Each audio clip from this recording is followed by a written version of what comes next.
So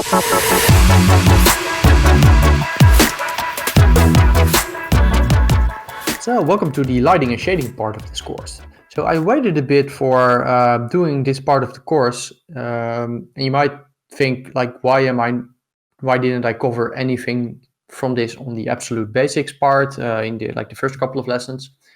Well, the reason for that is because I think a lot of other courses probably do that, but I thought it would make more sense to first teach you just the general basics of like working with Houdini, and then do the lighting and shading part once we will actually start implementing the lighting and shading onto our models and our objects.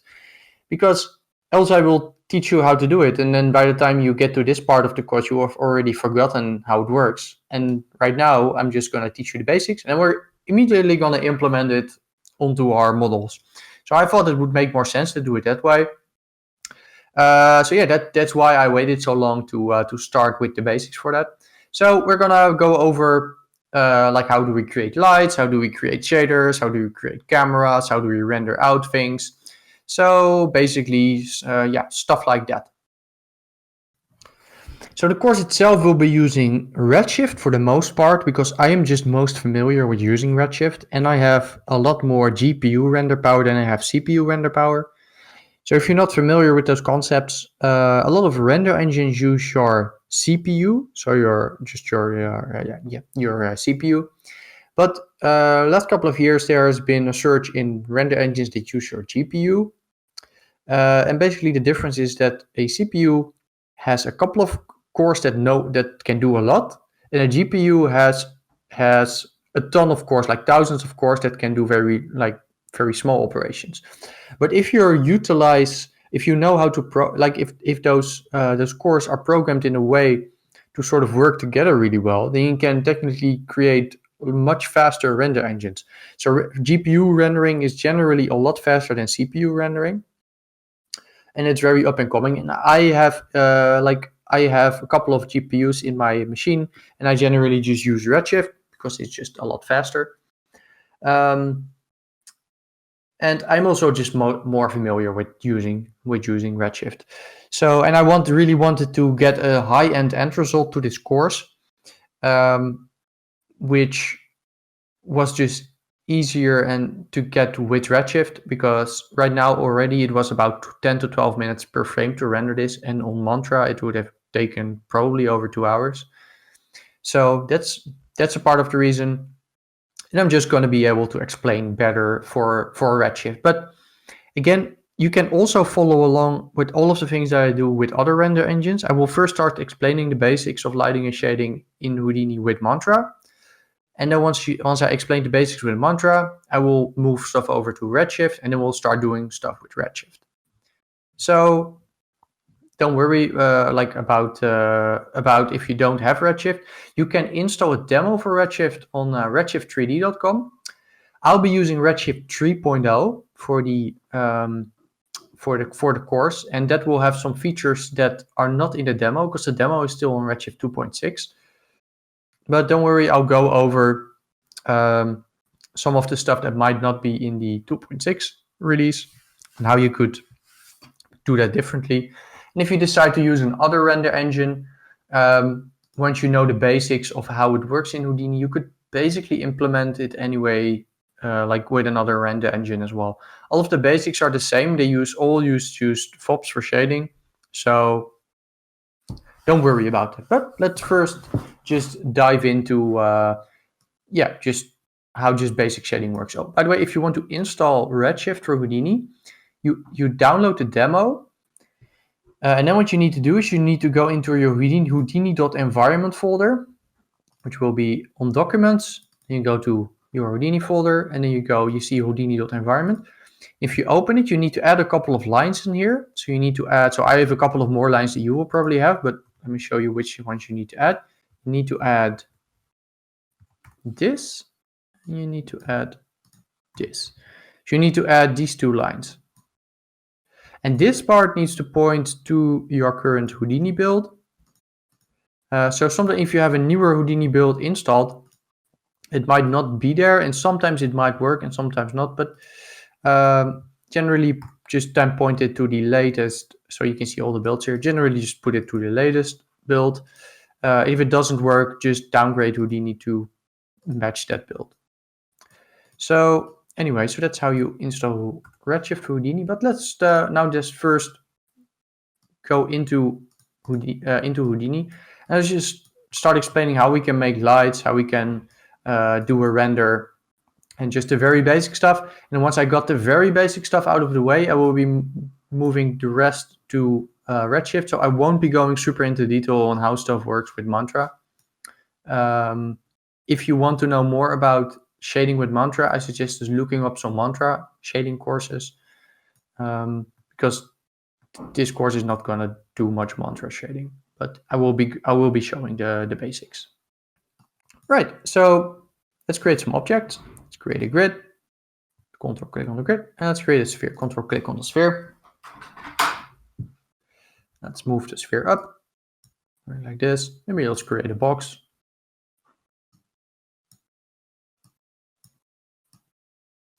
Let's maybe scale our grid up a little bit.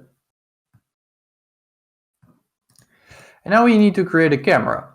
So we haven't done that yet, because right now we've mostly been just moving along in our viewport, but we can actually create a camera. So if you click on here and then go to new camera, it will create a camera from your view. You could also go to the lights tab here and the shelf tools, and then control click on the camera, and it will also create a camera from the view. Or you could just type camera here, and that will create a camera in the origin, or you could click here and then put it wherever you want. So let's just for now do one camera. So if I am in the right now I'm outside of the camera again. If I click on here, I can go into the camera. And if I want to move the camera, I need to click the lock icon, and then the camera will move with the view. If I don't do that, the camera will stay there. As you can see, it's now over there. So let's get back into it. All right. Now we have these objects. And now let's start doing some, let's open a render view. So let's open up the thing here in the bottom. Again, you can split the views with Alt and the brackets, and you can open up a thing like that. Let's open up a render view. Click the little plus icon, go to new tab pane, go to Mantra rendering, and open up a render view. So you get a render view, and let me show you what will happen if I press render. So if I go to out, so on here, go to out. Right now out is empty, but if I press render, you can see it put down a Mantra ROP. So ROP is a rendering operator. So that has all of these settings for rendering. So this is going to take a while, and Mantra usually takes a while to start up. Once it's already started up, it's generally pretty responsive somewhat. So let's wait for this to start up. All right, there we go. So now you can see this is our scene. Now if we move our camera, it will also move in there. Now it's somewhat responsive. So it's looking a little bit boring. So maybe light or something. So let's add a light. So I'm gonna remove the lock so I can just move in here, and let's add a light somewhere. So to move, and then we can add a light. So there's a couple of different lights we can add. So for example, let's add a spotlight. Let's have a look. So this is our spot. So you can see it's shining a light in the viewport. If we go on light, we have settings here for intensity and exposure. Basically, you have intensity and exposure for that thing. So let's just turn that down. And then we have settings on here for like the cone angle. So we could like make it a small cone. Like get some just general settings. You could change the color. So you could make it an orange light. And just how you do a spotlight. So there's multiple types of light. So that's a spot, and that just behaves like a spot. This makes sense. You also have a point light. So a point light will be a light which is infinitely small, so just coming from one point. That's why these shadows are pretty hard. Coming from an infinitely small point. So I can increase the thing. So apart from that, it doesn't really have a lot of things. So I can change things like shadow intensity and just transformation options. Generally, for more realistic shadows, what you use is area lights. Let's make an area light. So an area light will emit from a shape. So just like a real light would, I guess. Let's increase the intensity. So this thing is now emitting from this shape. You can see now we get like softer shape because it's emitting from this square thing. So if we were to make this bigger, you can see slowly the shadows start getting more softer. If we make this like super small, like I said before, like let's make it 0.1. You can see right now we get a super hard shadow. So this area light can have multiple shapes. So let me see, it can be a grid, can be a line, can be a sphere. Okay, multiple types. You can change the color. So those are just the very basic lights. You have other lights. You also have a distant light. Let's create a distant light. Like a sun, for example. So distant light will be infinitely far away. So as you can see, if I move this, so it sort of behaves like a sun would. You have a give some error, but you have a skylight which has which is also an infinite light, but it has settings for the sky. So it has like, yeah, like it will create sort of a look for a sky as well. So you could create like a sky like that. So let's remove the. So you can see this creates a skylight, and there's a sun here. Let's remove these. So a whole bunch of light types, and you have a light dome, so an environment light. If I create this will create sort of a sphere around the entire scene, and it will shine light from everywhere. You can see right now everything is super soft. What you generally use an environment light for is to use HDRI. So an HDRI is a high dynamic range image of a 360 high dynamic range image of an environment. I will get more into what high dynamic range exactly is in a little bit, but for now just keep in mind that it's there. So they have HDRI Haven. This guy makes basically free HDRIs. You can donate to him on Patreon. So get a nice HDRI. I've already downloaded one. You can get your environment light, and then you have your environment map here, and then we can put it in there, and you can see right now I see like my environment there. Let's increase the intensity a little bit. So now it will use this actual to light this scene. Right, so maybe let's start adding some material so we actually have some more interesting stuff going on. So if you go to your material network, so if you go to the drop-down menu and then go to matte, so there's also shop, which was the old way of shading, but now you have matte. So go to the matte context, and over here, let's open up the material palette. So the material palette is just like a library of just preset materials. So let's add some preset materials. So let's say we want what do we want? So metal paint is maybe nice. So let's do gold. Everybody likes gold. And let's do tinted glass or something. Right, so let's do metal paint. Let's drag it on the ground. Let's do tinted glass on the sphere and gold on the thing. So I can see it looks a little bit more interesting. So you can change these materials as well. So if I go to the metal paint, I could say that, okay, I don't want it to be green. I just want it to be white. You can see there's some reflections and stuff going here, and it's a little bit slow. Metro is slow anyway, but I limited the core count because I recorded this part earlier and the audio was completely dropping out because of because of Mantra rendering. So anyway, so you have these material presets. We could get more, we could like say, okay, piano lacquer, and then maybe drag that on the ground instead. So now you can see the clouds get reflected. That's pretty cool. But we can also make our own. So this is just a preset, and of course you can change these presets like I just showed you, but we can also make our own. So all these materials used are just basically presets on the principled shader. So the principled shader is just, it's a UBA shader, basically. So we can also make our own principled shader. So if we just type principled shader, we can drop one down. And so the principled shader is basically, so let's close all these windows here so we have some more room, is basically a lot of, so shading uses VOP nodes, so similar that we'd be using in VOPs, but then, well, as a for shader building. So if I double click on the principled shader, well, it will say network does not display VOP nodes, blah, blah, blah, because it uses, but we can also make it editable. So we can actually see what they're doing inside of here.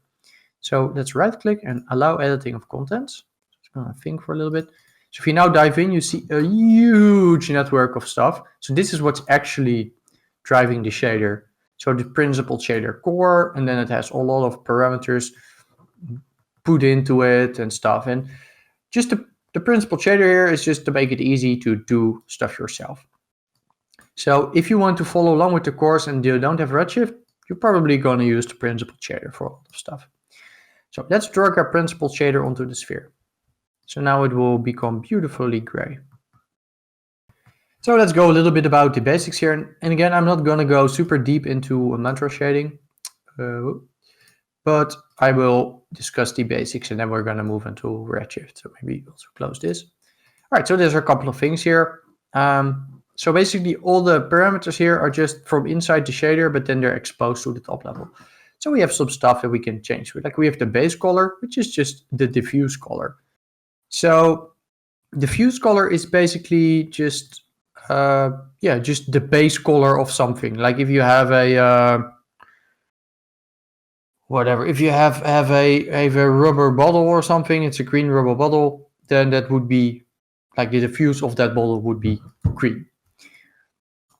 So you can also change the intensity. So if I make the intensity low, it will just be black because it won't have any line bouncing off it. Because remember, how do colors work? It means that light is hitting an object, and then what is it gonna reflect? It's only gonna reflect the diffuse color. But if I put it to 0, then it's not gonna reflect anything back. So there's also the specular. So it's basically the how specular, so how reflective is my sphere. So if I crank up the IOR, so the index of refraction, it will reflect back more. So you can look at an IOR list if you want. So you have a whole list of materials and what their index of refraction is. If you want to keep stuff accurate, then you can use an IOR list like that. So this is using specular model. You can also use a metallic, like a metalness. So this will be a metallic type thing. You can increase the reflectivity if I wanted to. You can have code reflections. Let's just turn this down. Let's just use the specular model. You can have transparency. If I turn that up, you can see now it completely ignores the base color because it's a refractive material, and refractive materials don't really have a base color. Let's turn down the index of refraction to like something like 1.5, which is, I think, water. You can look in here and search for water. Oh, water at 35 degrees is this. Okay, let's do it 1.35 then. I thought it was higher. Let's do this. So now it's a water sphere basically. So turn down the roughness. So then it will be completely see-through. So you can see now it reflects all of the nice stuff. And if you increase the roughness, it will be a very rough sphere. So basic stuff. Let's turn down the transparency again. So you can also do other stuff on this. You can also we can also add textures, for example. So if you go, this is just the basic surface stuff. So let's put the color, just the color to white. Let's go to the textures tab. You can enable textures here. So I can enable the base color and go in here. And if I go to here, HFS / Houdini / Pixels textures are the Houdini built-in textures that only work with Mantra. Let's have a look at one. Maybe do what's this? Let's do concrete, or let's do another one. Let's do metal. That looks cool. And we can change the, if we go into settings, we can change the scale of our UV. I think we need to make it smaller. Let's make 0.1. So Mantra is quite slow, so it takes a while to sort of actually show us properly what we're looking at. Maybe we should do, okay, this is looking good. So, okay, we have this. Okay, so this really doesn't look a lot like metal yet. So I guess we would use, let's use a roughness. I think there's probably a metal roughness. Let's have a look. So metal roughness. Let's increase the,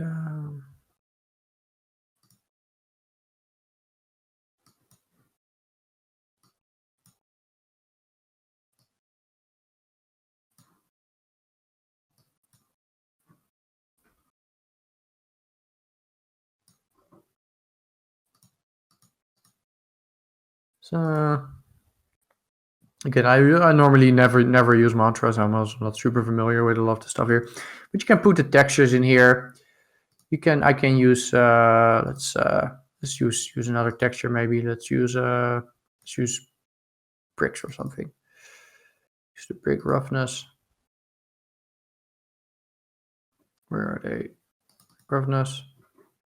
Let's turn down this thing. Let's turn down the index of refraction. Let's enable some displacement. So displacement is basically when we were doing in VOPs, when we were like adding noise to our position.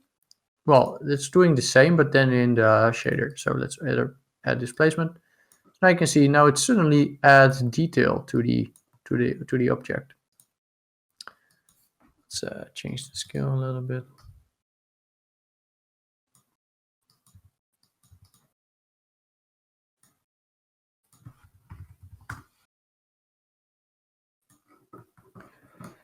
You can see we get some we get displacement. We can increase the effect scale, and it will. So now you can see now the bricks are actually extruding. So that's how you can do like stuff like displacement. So, but you can also, like, instead of doing it all in here, so turn that off, you could also add texture by just plugging them in like this. And then we get it like that. And then we've also added our, added our thing basically. So I think there's also probably triplanar. I have honestly never used triplanar inside of Redshift, or inside of Mantra, so I have no idea how this works. You know what? Let's not do that. So anyway, so you can add stuff in your shader. You can build out your shader like that. So a lot of the stuff we're gonna do, you could follow along with this, but like, again, if you want to know more about Mantra, I suggest just looking up some Mantra courses. But like, this is the basics of Mantra. And if you want to start rendering out images and stuff, I'm gonna show how to do that inside the Redshift part of this course. So we're gonna dive into Redshift. And then we're gonna show you how to render out images, and that will be similar to how you do it in Mantra. Again, I just first wanted to do a very brief overview over how stuff like this works inside of Houdini. And now we're gonna move over to Redshift, because with Redshift I actually know more about what I'm talking about. So then we're gonna go into that. But again, if you want to know more about mantra, look up some mantra.